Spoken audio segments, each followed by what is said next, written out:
welcome back to this channel. I'm Spellsinger, and this is a continuation of the Fighting Fantasy series of gamebooks. So this is going to carry on in the same way. I'm going to look at the title and book number of this book, then I'll read the blurb and check out the plot, go through the game mechanics and adventure sheet, and I'll run the artwork through this video, and then I'll talk a little bit about my likes and dislikes, look at the fun facts for this one, and I thought I'd include a new thing actually. I thought I'd include errors. There aren't many in this series of books, but the ones that there are, the real game breakers, I thought I'd put in here as well. So I'll leave out a lot of the continuity stuff because they're not really that important, but anything that might help you get through these books or avoid pitfalls and errors, I'll put in here. And then I shall finish on a summary and score for this book. In my last video, House of Hell, someone left a comment after I said that I was going to do the Way of the Tiger series by the same authors, but they suggested that I do this one first. So yeah, that kind of makes sense. At least this way you'll get to see what their attempt at the Fighting Fantasy books was like before I look at that series of books as well. So I'm going to take them up on that, and I'll do that, hence this video. And there's also, in the same video, in the comments, someone kindly left a gamebook story that they put together themselves a while back. It's called Escape from the Zombie Room, so it's worth checking that out to see what people are up to. And yeah, if you are watching this and you write your own stories, mention it in the comments. It's always good to hear about that kind of thing. I write my own as well, and it's always a bit of fun. So yeah, chuck it in the comments. Okay, the title of this one, this is The Talisman of Death, book 11. And it was 1984 published, so still in 1984. But this one is by Jamie Thompson and Mark Smith from the Way of the Tiger series. And this was their first attempt at writing for Fighting Fantasy.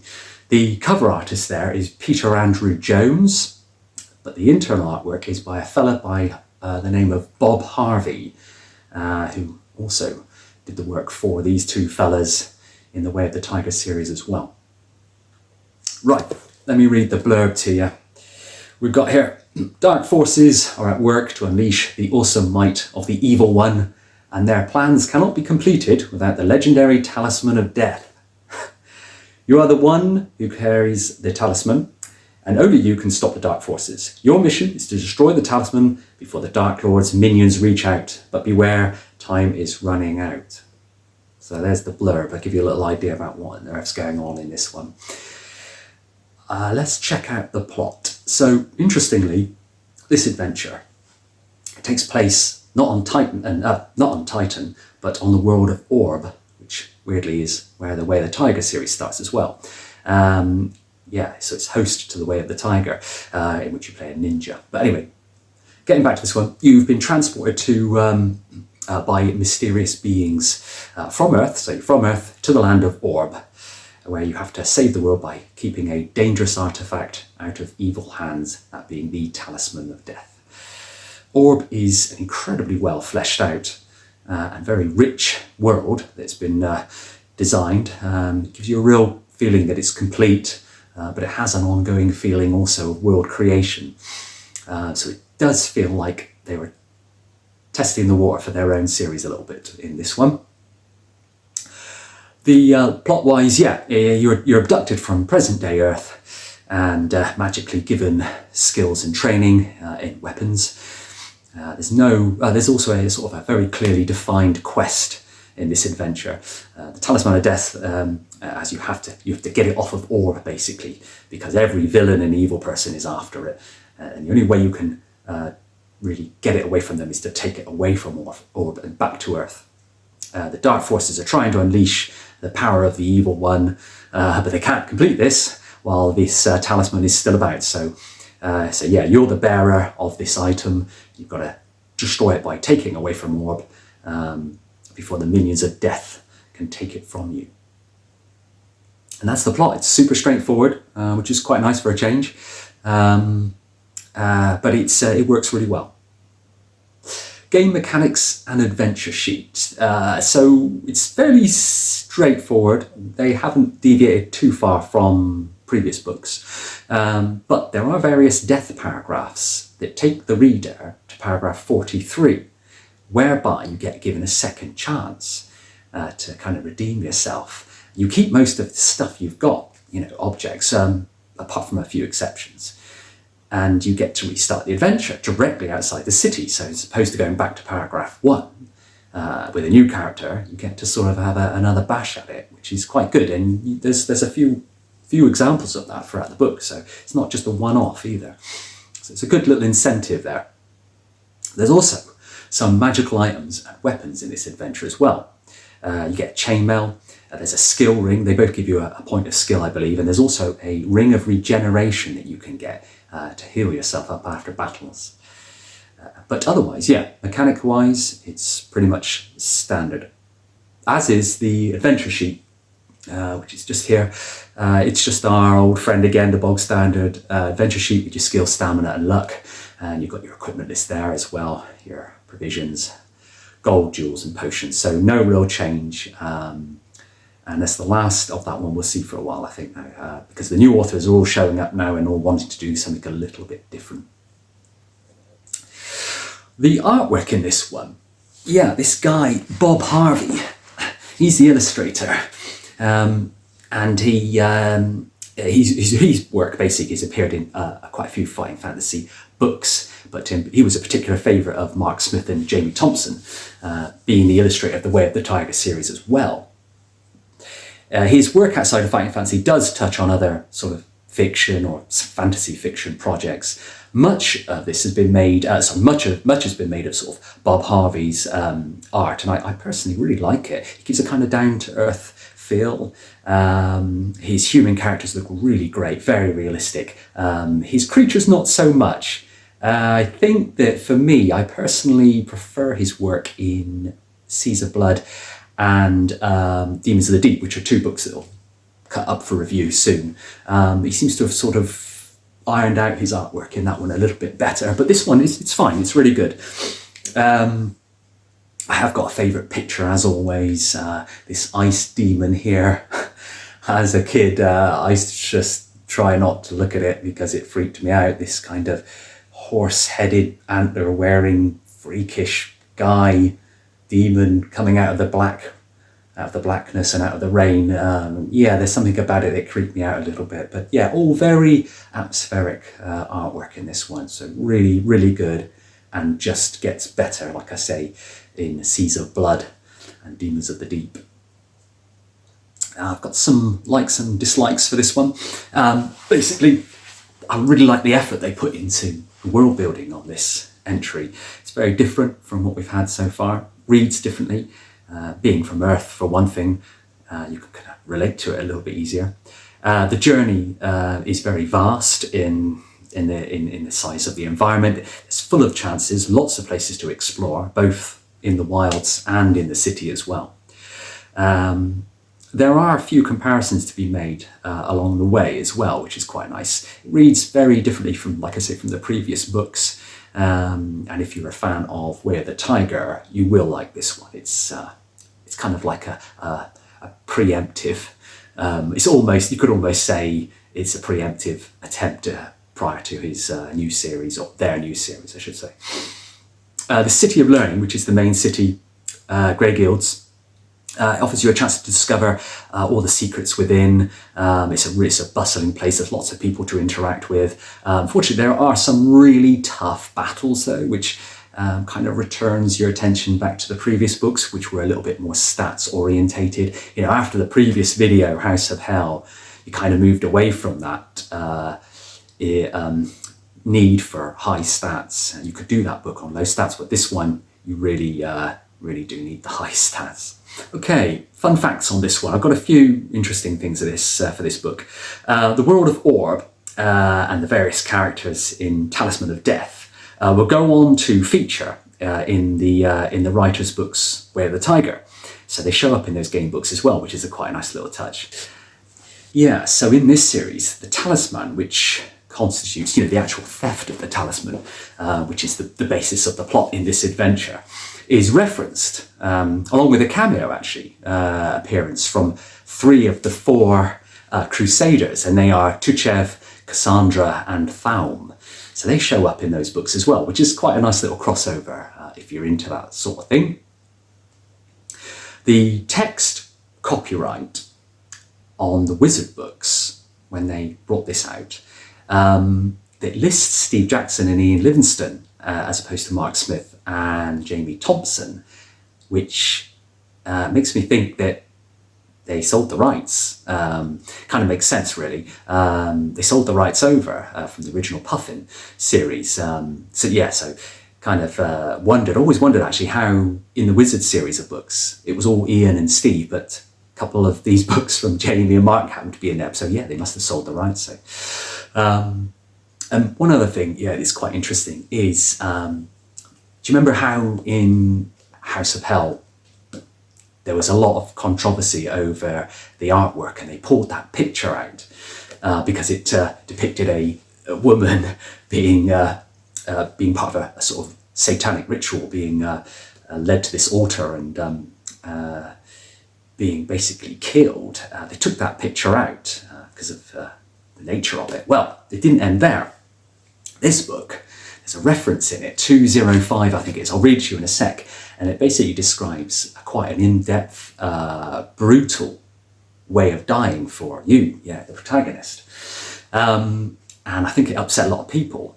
Now, if you're also hurtling towards 50, you will remember that around 84, 85, there was that whole satanic panic business really going on in the US, but it did occur over here as well in the sunny UK. And what was going on is there was a lot of concern that young people were being influenced by this whole satanic culture, and Dungeons and Dragons got the blame in quite a high way, but so did some of these books. And it was on the news. So on the news, they read this reference out, which I shall read to you, and basically tried to shame the parents. Shame on you parents for letting little Tommy read this satanic filth. But that's what happened. Anyway, this is what it says.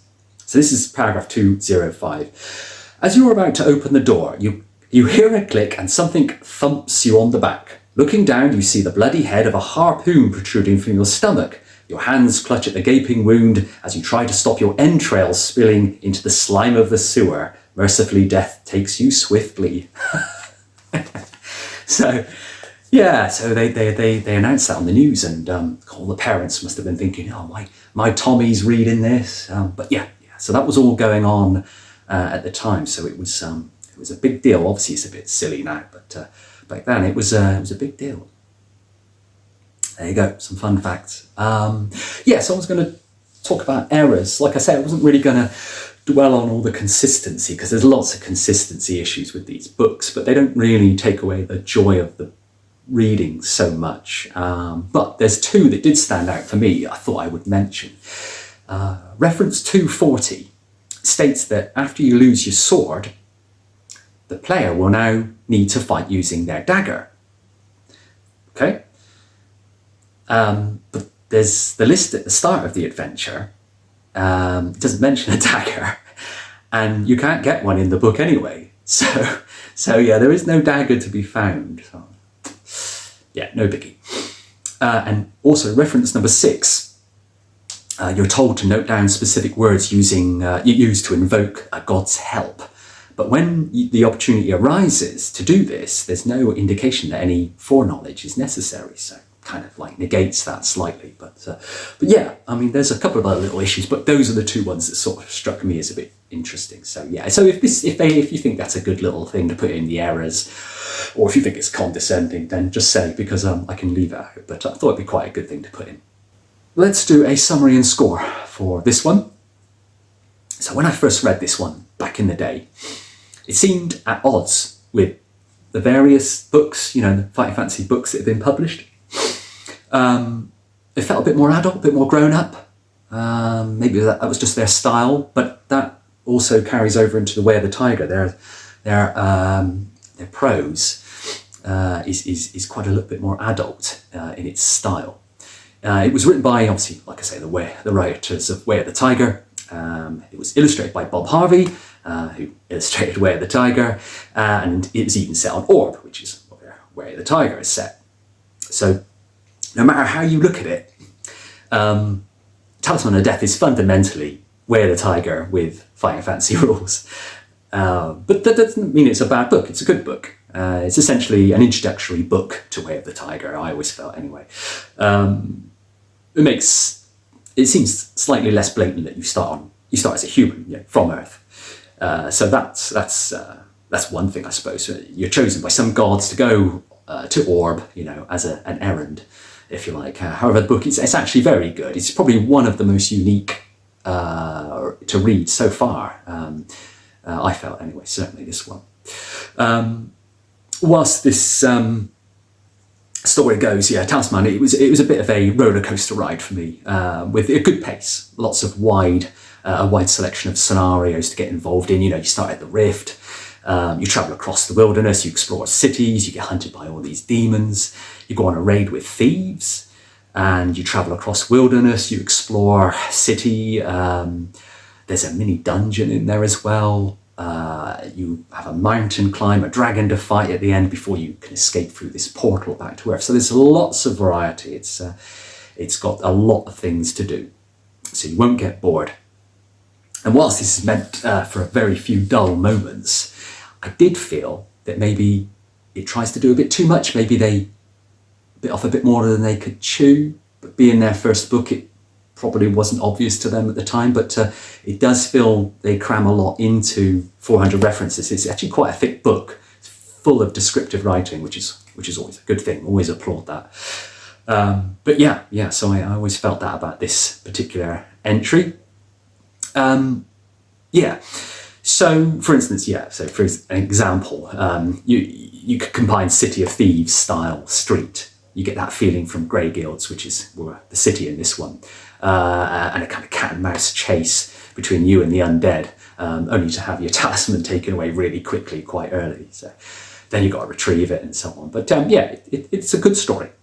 I would like to have had a little bit more to do with some of the interesting parts of this book, like the infiltrating of the evil cultists, or solving the underground riddles of the ivory spear. That kind of seems to have been brushed over a little bit, but not to the extent that it causes a problem with the book. It's just, I thought there would be a little bit more to do with those quite big plot sections.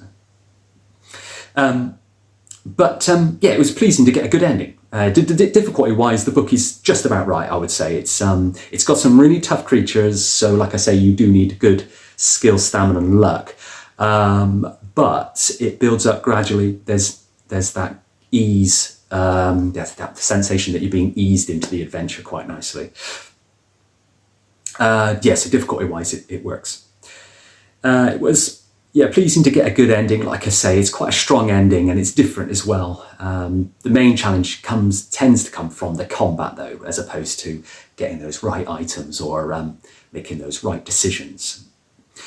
So including that restart idea that they came up with, where you don't necessarily have to go back to the beginning, you can be revived and start back at the city. Really nice idea. I did imagine the majority of players probably already had their own checkpoints in the description of the old, 5-finger bookmark that we used to do. Wrong decision, back we go. That old chestnut. But all in all, it's a really good story. Has a strong plot, good design. Considering this was their first effort as well, Jamie and Mark did a stellar job, and I think I would give them a 7 out of 10 for this book. It's a cracking story. It's got lots of atmosphere. It really does, and I recommend it a lot. In a big way, actually, it's a good story, and it'll lead you up nicely to their second book, which comes up a bit later in this series. So. If you like this review, then just give it a likes up or maybe share, and chuck some comments in there. Maybe this is one of your favourite books. Let me know what you think and about the style of this review, if there's anything you'd like me to add. And just think about maybe subscribing if you like the channel, What I will do is I will give Fighting Fantasy a very short break, and I'll go over and review the Way of the Tiger books, just a couple of them, and then maybe do one of those Sagard the Barbarian books that I keep banging on about. And then I will come back and do book 12, which is Space Assassin, which is it's a good entry, actually, a sci-fi book. And I'll go on to do a few more, and we'll chop and change and see how it goes. But in the meantime, thanks for watching, and take care.